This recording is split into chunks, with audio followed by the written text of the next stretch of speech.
Coucou les loulous, bienvenue à Chaque soir une histoire. Aujourd'hui, je vais vous raconter le roi, la reine et l'enfant. Il était une fois un roi et une reine très malheureux parce qu'ils n'avaient pas d'enfant. La reine avait déjà tellement pleuré qu'elle n'avait plus de larmes et maintenant elle ne voulait plus voir le soleil. Elle voulait que tous les rideaux soient fermés. Le roi ne s'occupait plus de rien et il tournait en rond dans le jardin.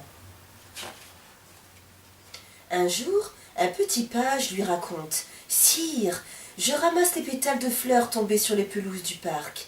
Hier, en arrivant à la dernière pelouse tout au fond de votre royaume, j'ai vu une maison rose pleine d'enfants sans parents. Si vous y allez, on vous en donnera peut-être un. » Le roi répond « Tu dis des sottises, les enfants ont toujours des parents. » Le page lui dit « Sire, les parents de ces enfants-là sont peut-être morts, ou trop malades, ou trop malheureux pour s'en occuper eux-mêmes. Allez donc voir. » Le roi et la reine montent sur le même cheval et ils galopent jusqu'à la dernière pelouse tout au fond du royaume. Là, un homme balaye les feuilles devant un grand mur percé d'une porte solide. Il demande au roi et à la reine « Que venez-vous faire ici ?»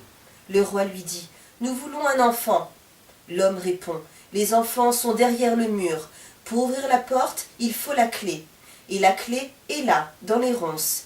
Vous n'avez qu'à la prendre si vous voulez bien souffrir un peu tous les deux. » Aussitôt, le roi se penche, il fouille les ronces et en s'écorchant les mains, il finit par trouver la clé. Le roi et la reine suivent le balayeur de feuilles. Ils entrent dans le jardin, mais ils reculent, ils ont peur. Un buisson de serpents emmêlés se dresse devant eux en sifflant. Le balayeur de feuilles leur dit « Hé, sire, si vous voulez un enfant, il faut savoir vous battre. » Aussitôt, le roi sort son épée et en donnant des grands coups, il tue tous les serpents. Le roi et la reine montent encore et ils arrivent devant une grille fermée avec une chaîne nouée 18 fois.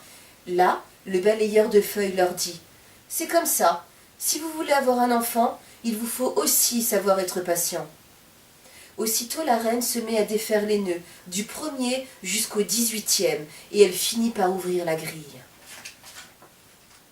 Derrière la grille, une vieille femme est assise par terre sur le chemin. Elle tend la main. Le balayeur de feuilles dit « Bien sûr, si vous voulez un enfant, il faut savoir donner, c'est très important. » Aussitôt, la reine donne ses pièces d'or. La mendiante refuse de les prendre.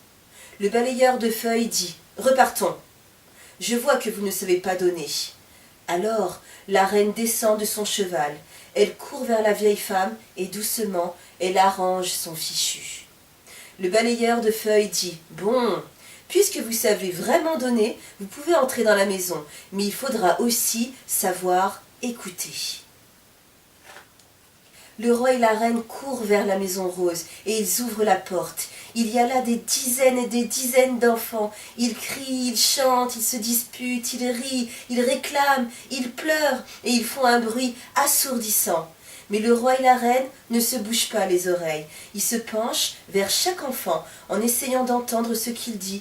Celui-là veut boire du lait, celui-là veut un ours en peluche, un autre veut se laver, une autre veut jouer au ballon. Celui-ci veut un petit frère, celle-là veut une grande sœur. Soudain, le roi et la reine entendent une petite voix qui répète « Moi, je voudrais bien qu'on m'aime. » Alors, le roi et la reine sentent leur cœur battre. Ils demandent « Qui a parlé? Est-ce un garçon? Est-ce une fille ?» C'est une petite fille qui leur tend les bras. Alors, plein de joie, le roi et la reine l'embrassent et ils l'emmènent chez eux au galop. La reine dit « Je n'oublierai jamais ces enfants. Je veux en parler à tous les parents qui veulent adopter un enfant. Je leur dirai quel est le chemin qui conduit à cette maison-là. » Arrivée chez elle, la reine rouvre les rideaux pour mieux voir sa fille. Le soleil entre enfin dans la chambre. Il voit un père, une mère qui rient avec leur enfant. Et c'est si joli à voir qu'ils se couchent très tard ce soir-là. Voilà les enfants, l'histoire du soir est terminée. Moi, je vais me coucher. À demain les loulous, faites de beaux rêves.